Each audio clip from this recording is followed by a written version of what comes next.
Hello. Hello, Hello, everyone. Welcome to our everyone. episode 15. Yay!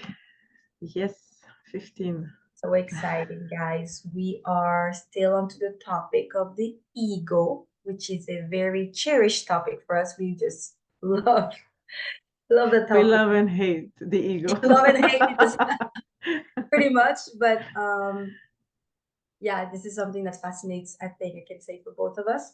So today we're going to dive deeper onto the topic, touching base with what are the roots of the ego. What does it feel like when we experience it, right? And I'm gonna leave Miruna introducing us with that. Thank you so much, my dearest. I'm so excited we're continuing on the ego. There's so much to say about it, right? So much to observe and to uncover from it. So as we go down to what is the root of it, I see it as a sliding, as if, just like if this is the head, let's say, if we go down to the root, I personally find fear.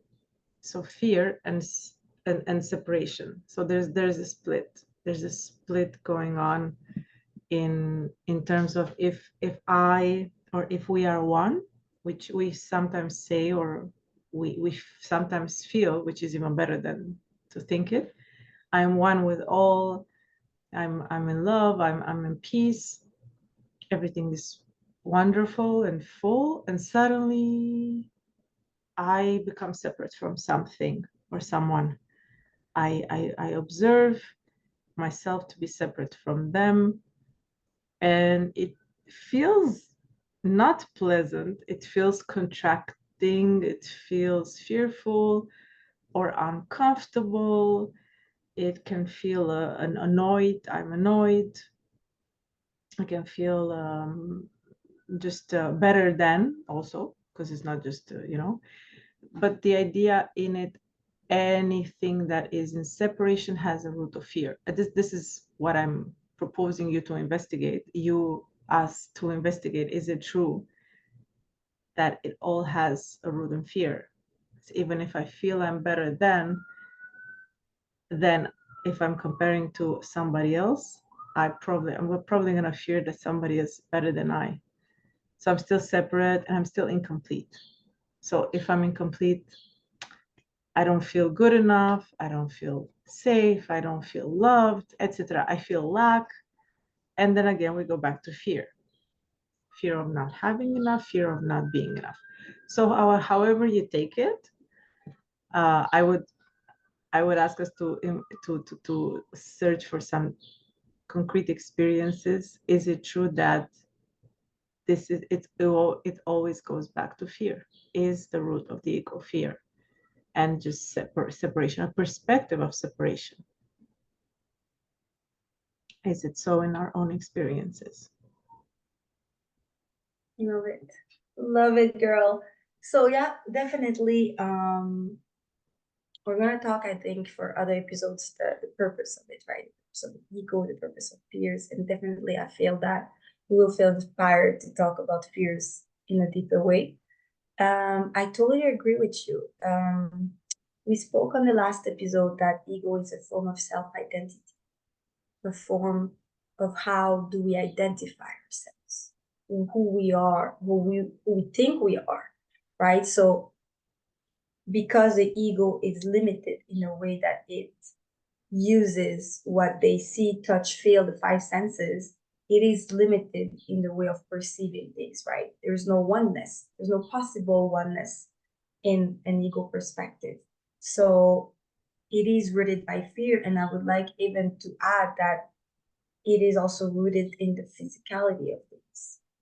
So when we're born, spiritually speaking, we are being taught from a very young age, and from toddler, that we are our own being, separate, alone. I am me and you are you. My parents, my toys, your toys. So we're being taught to actually become this ego, right?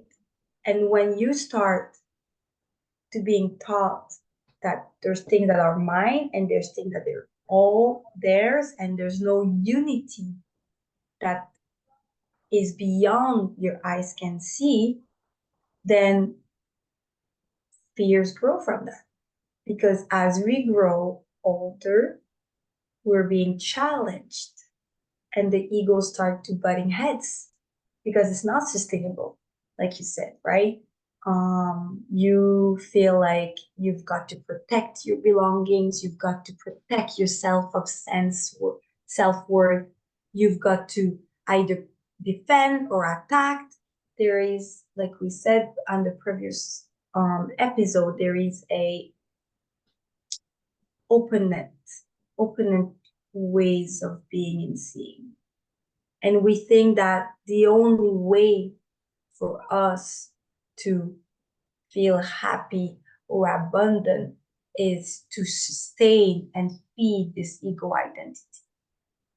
But like you said, if you dive deeper in within what you feel, it's all within. Yes, I love it. Deeper. When you dive deeper in it, you're gonna realize that not only is not sustainable, but it's quite fragile. It's quite wobbly. Your foundation of your self-worth, your foundation that, oh, I am that, the self-identity, because it is rooted in fear. It is rooted in your belief system that I can only be whole and fulfilled if I feed the self-identity ego. But it's not the case, because every time you fight to protect the integrity of your self-identity, this ego, you feel depleted. You feel fearful of, like you said, not having enough, not being enough, the abundance. You have to seek more love. You have to seek more confirmation, more comfort. You're always in a positioning of seeking something or thinking you don't have enough. You're not at peace, right? You're not. Sustaining and feeding this self-ego, this ego identity is not peaceful, guys. Because I've experienced it. I'm still experiencing in moments of relapse, let's say like that. And I think Miruna too can share her point, but it's not peaceful. It's like if you've always on the lookout. Yeah. What else? What else do I have to do? What else do I have to prove? What else do I have to do myself? So it's not fun and peaceful, I would say. And it perpetuates actually so much more judgment in the world, so much more hatred, so much more I am better than you or you're better than me. And we're missing the mark when we're solely focused on the self-identity and the ego identity. And now we can talk about deeper on the spectrum, this deeper level of the ego sense. But when you're solely focused on that, on this preservation of the ego identity, you're missing the mark of the whole one consciousness, of the divine love, of divine abundance, divine manifestation. It's no more empowering, right? It is empowering. I love it so much what you're saying. So I really can relate. I'm sure so many can relate, if not all, be it in the past, present of their lives. As you were saying, we're seeking more. I was seeing how we're seeking oneself. We're seeking ourselves. It's ridiculous. Like it's constantly the battle. The battle of I am one with all. Between I am one with all, I'm harmony, peace.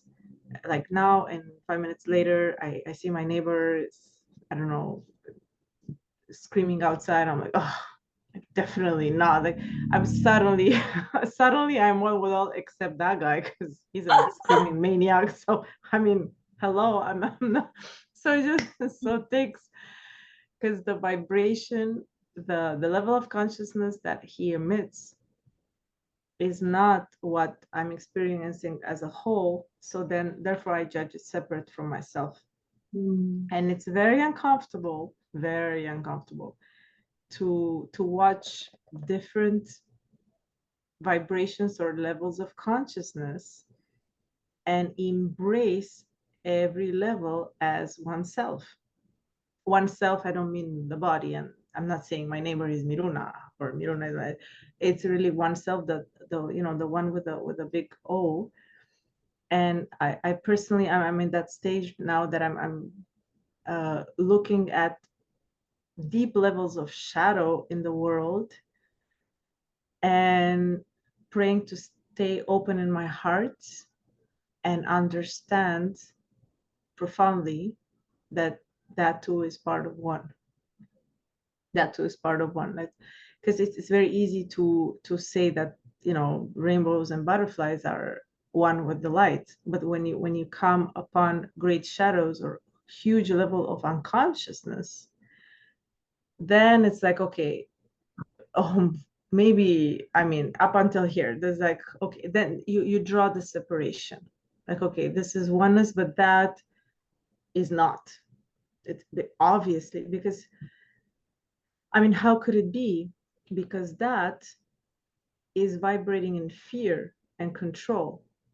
Now, the trick part, which I'm practicing now, is they might have forgotten, or that part of me, of the oneness, might have forgotten that they are light. And they may actually reject and hate light, because darkness hates light, right? Because it forgot. But I can be in oneness and vibrate as I encompass it all.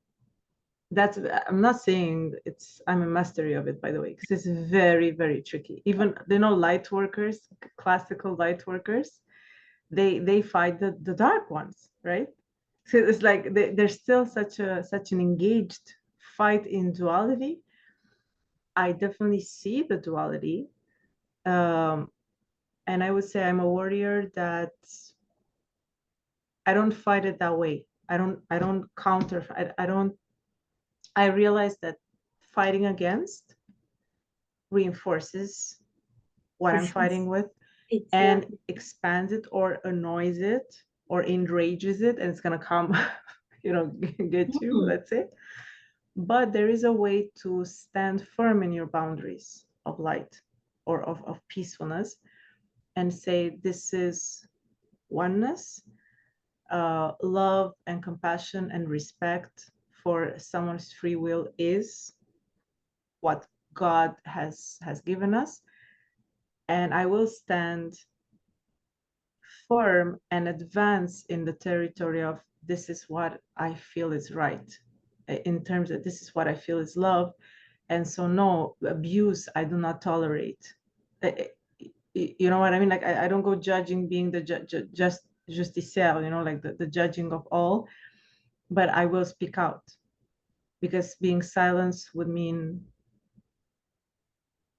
I'm witnessing something that is so hurtful. I have the power to speak it, and I choose to stay silent.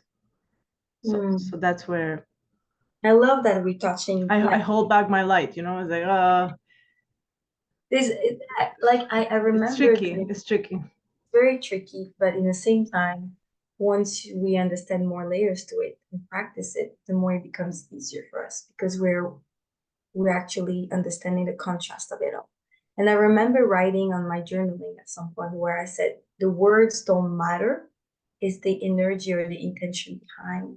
So in your example, I love this because we're going to touch base more on that, guys, and further episodes of how to actually practice the, I don't Mm-hmm. want to say opposite because we talked about not battling, but the other side of the spectrum of Mm-hmm. your Mm-hmm. identity. But to actually deliver your truth, or whatever you're inspired to say at a moment that triggers that in a way that is unattached, right? And well, that's what Mm-hmm. I'm going to touch base with, right? And when we speak from a place of non-duality and simply, this is it, I just offer it with love, with just presence, then Yeah. it will not trigger in return the other Yeah. those identities. So that's what I've not saying as well, I'm not a master of it, but that's what I've been experiencing of observing. Because the more we play into this game of I am, you are, you, who you are, separateness, like you said, the fear get battle, the more you're feeding this Mm-hmm. battle. Yeah. Yeah. Yeah. The Right? more you're feeding, So and yeah, that's, we can notice it globally. exactly. Totally. And the more you focus on something, the more you feed it, the more it expands. Well, anyway, we'll talk probably about the frequency Yeah. and how the world is made out of energy, but I I, love it. I I love feel it. like you probably know, guys, that I love it. of You know, energy. now that you were saying this, I had this vision that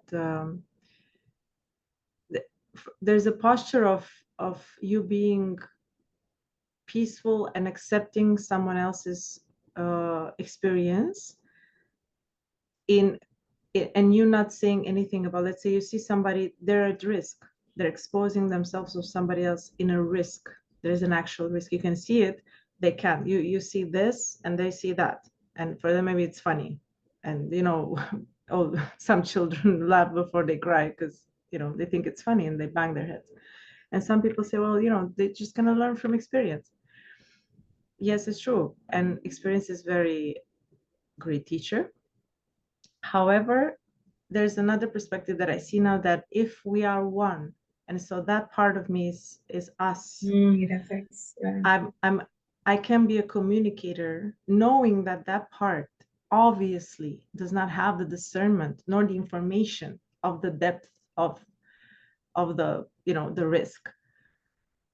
It what would be more loving? Let's say if you would have a best friend, okay, if you have a best friend and you know they see you walking before a steep hole, they're like, well, you know, I saw you, but I mean, I just figured you would learn from experiences. Yeah, but you know, like maybe I'm gonna break my foot or like die. There's degrees of danger. So I personally would prefer that my best friend tells me, you know, and then I can tell them, listen, I want to jump anyway, okay? I love you too. I'll see. Maybe Jesus catches me down the hill, you know, I don't know. Maybe I'm gonna grow wings and I'm gonna fly. I just want to try, you know. Okay, fine, but there is a responsibility of the, precisely because you're one with it all, and you can understand that different parts of you are having other experiences.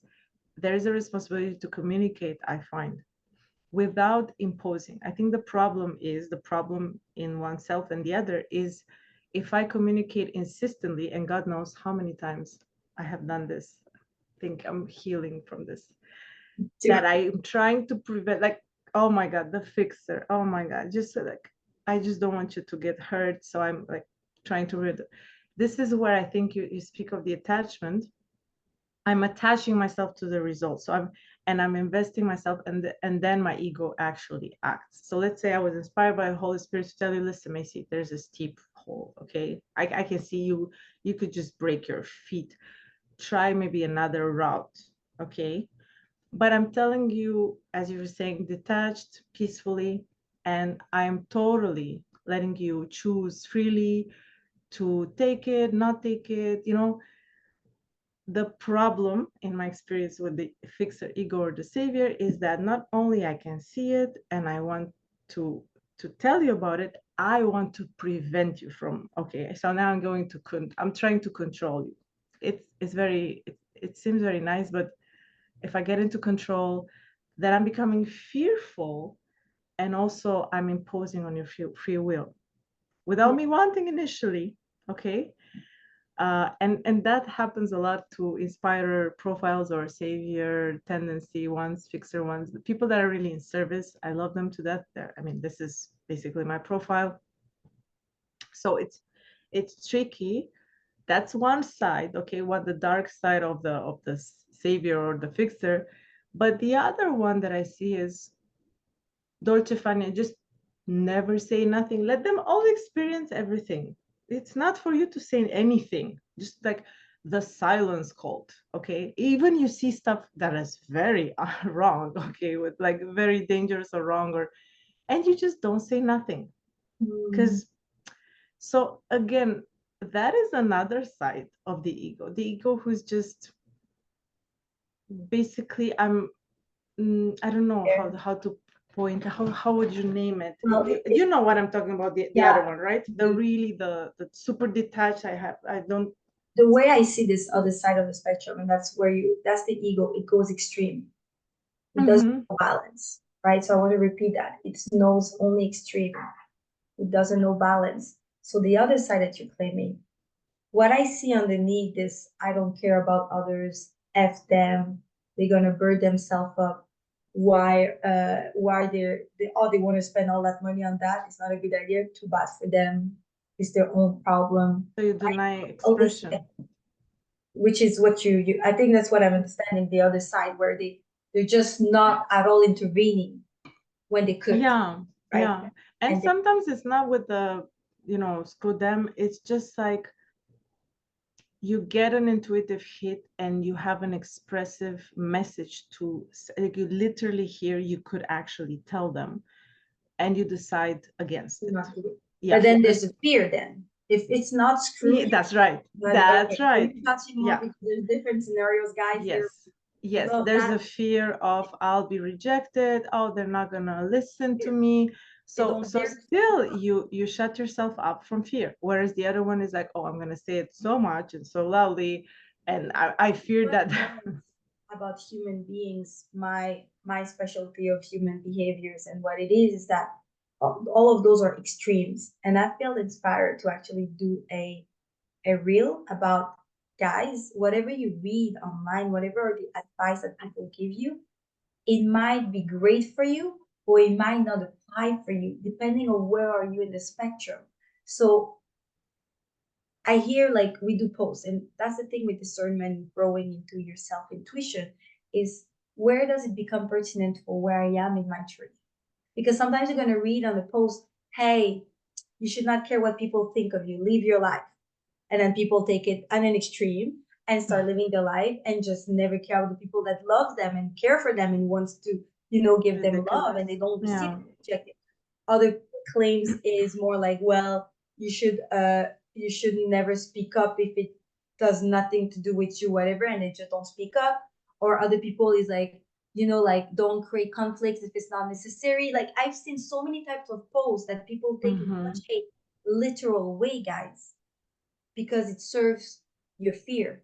Oh, they said that this person is a psycholog or this person is a self-healer helper, Mm-hmm. so they must be right. I'm going to take it in a literal way, the ego mind says, because it serves my fear of not speaking up, right? So it is very nice, which is very pertinent, because yes, indeed, um, some people don't speak up when they could. Some people could help greatly people. Not when we say help, guys, it's not necessarily help them, giving them money, a donation, to change Contribute, their lives. express. It's just giving a drop of love, just Mm-hmm. inspiring them in seeing things in a new light, Mm-hmm. or just Yeah, giving them sharing the light. Yeah. comfort, or share. It's just more love and light. Yeah. And Yeah. we Yeah. are all capable of doing that if we choose to, you know.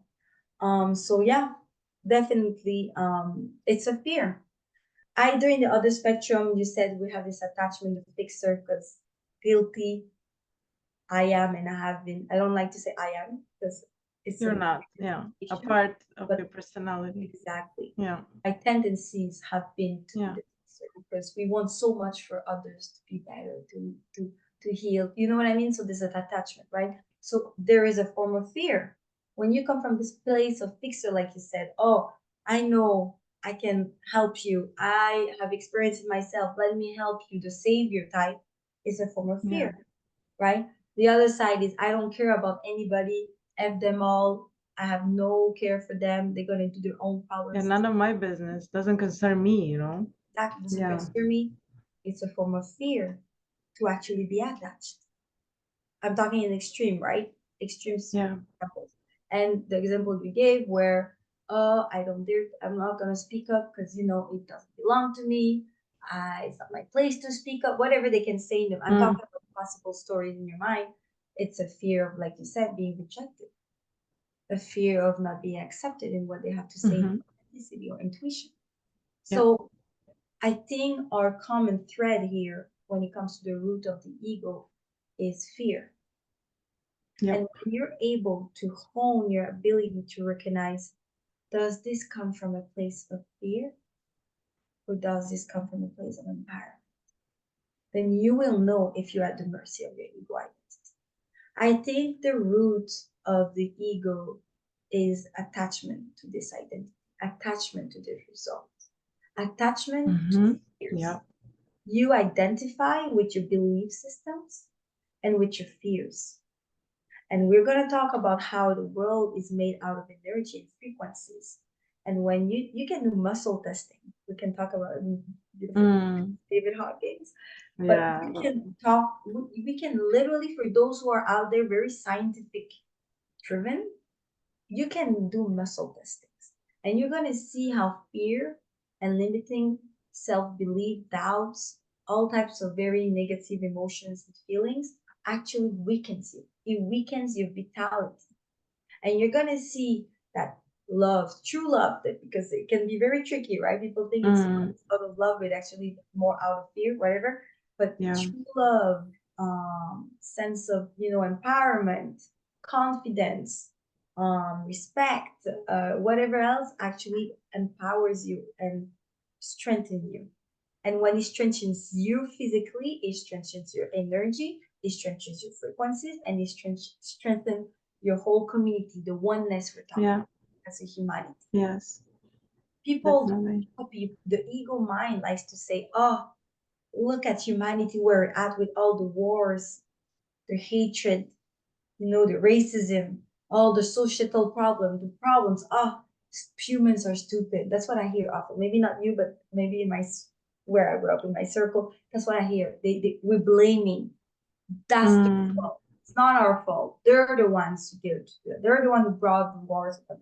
They're the, I mean, ego again, attachment of who we are and what they are. Attachment. Yeah. Years. And finally, I would like to finish by saying, if we want to talk back to the topic, because I'm staying on trying to keep the topic in mind, I think it's a perpetuation. It's a continuity of the fear that we have not been healing from or addressing from generations to generations. So when you hear people address and say, this is generational trauma, this is generational patterns, it's just that our parents taught them consciously or unconsciously their own fears and limitations of their identity and their ego, that when we were born, that been taught on us, and we actually appropriated this new identity of the fears, the traumas, the tendencies of our own family or whatever environment you grew up in. And that's why I often say, as human flesh, we are very much often a product of our environment if we're not becoming aware and make a change about it. And in a spiritual level, spiritually speaking, we've chosen I know consciously or unconsciously, but we've chosen so much to feed this separation identity from God that I feel like when we're born into a baby and flesh form, we see ourselves physically be separate. Yeah. The separation feeds the ego sense and feeds the fears and feeds the impression that we're separate. So right on.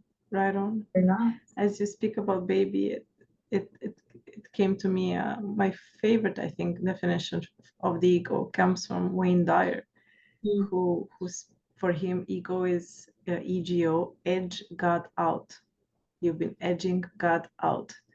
I find it's absolutely genius, and to talk about the baby coming into the world, when in fact his example of, we spoke about it in the other episode, he speaks of when you're a baby and growing, you don't think of you're not growing yourself. So God is already in you before you were born.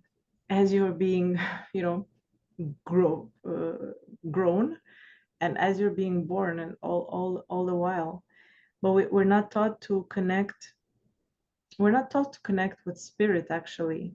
So, the environment in which we're being hit with so many vibrations that are lower within ourselves and out of ourselves, and we don't spend enough time with that wholeness of energy, or the quantum field, or the unified loving field. I was thinking today of when I first connected to it, and then when I disappeared, right? The persona disappeared. Those minutes were eternal, right? Of pure connection, and being pure consciousness. But how much time have I spent after that experience operating on lower type of frequencies, and which also have their purpose, so that I actually integrate them, right? So it is a battle, especially at the beginning, of the lower versus the highest, or of the light versus the dark. It's not in denying it that we're gonna get out of it, but it's not in staying in the battle that we're gonna get out of it either. So the integration of, just simply put, now I'm look at it as, can I stay with an open heart and receive it all? Can I stay with the uncomfort of this vibration as it dilutes, as the spirit, as the higher one, just completely shifts the pole? Okay, shifts the negative to the positive, or turns the darkness into light. Can I stay enough present so that the alchemy takes place? Or am I going to be so triggered and reactive that I reject it? So then, of course, it doesn't get transformed, and then I spread it around. And so I've been getting much better and better at this. And the battle has been basically lowering and lowering. It's kind of like you started with huge fights and like huge battlefields and wars, and then it diminishes. I'm not talking about in the world, because in the world it seems like they're killing each other more. But even there, it will diminish. It's impossible to get a higher consciousness, to shift so much on this earth and not see it in the outer world as well. Especially when the media is going to start, when the honest media is going to start sharing more of actually all of what's happening in the world, and not just a focal point of the most horrible things, because that's just, it's not the world. It's just you're looking there and you're like talking about that all the time. Well, I guess it looks very bad, but it's because you're looking there, right? You really I want love to. this. We're gonna conclude because it's been already 30 minutes about, I think. But I love this so much. This beautiful talk and exchange we've got, Miruna. I feel like it's so pertinent. I hope from the bottom of our hearts that we will reach out to the right people, the people who will need to hear that. And definitely, I feel that we have to give ourselves some grace. So I think that the future also episode, we're going to touch base with the ego, but in a deeper ways, how it serves a purpose actually, because the society we live in actually, and every other civilizations before us actually was designed in a way to stimulate and feed our ego sense of identity. Yep. And I want us just to remember today, fears, duality, right? The root of ego, empowerment, harmony, peace, non-duality. And I feel like we're going to definitely talk to you about how we experience it and how we actually embracing and practicing this non-duality on an everyday life, even when our ego cell is being triggered. Yep. It's just a question of being aware, guys. Being aware of the contrast and make peace with it. So I would love to hear more about it in the next episode. I feel like the next episode we'll see. We'll go with the flow, but most probably maybe talk about some pertinent, relevant examples of what we could have experienced in our ego ways, or talk maybe about the purpose of it all. Because you cannot ignore it. We cannot ignore it. No. The duality we're talking, the battle we're talking, this polarity as above, as below. I think that's the expression. I don't know if I said it correctly. Yes, as above is below. Yeah. It's so, below. So below. It is present. It cannot be ignored, like you said, Miruna, but it serves a purpose. And we're going to dive that deeper together so we can see how we can actually take that as an opportunity to bring ourselves all together into this healing and harmony divinely. I can't wait. I can't wait. So beautifully said. Thank you, everyone. Thank you, dearest Macy. Beautiful sharing. Can't wait for the next one. Thank you, guys. Bye. See you next week. See you next week, guys.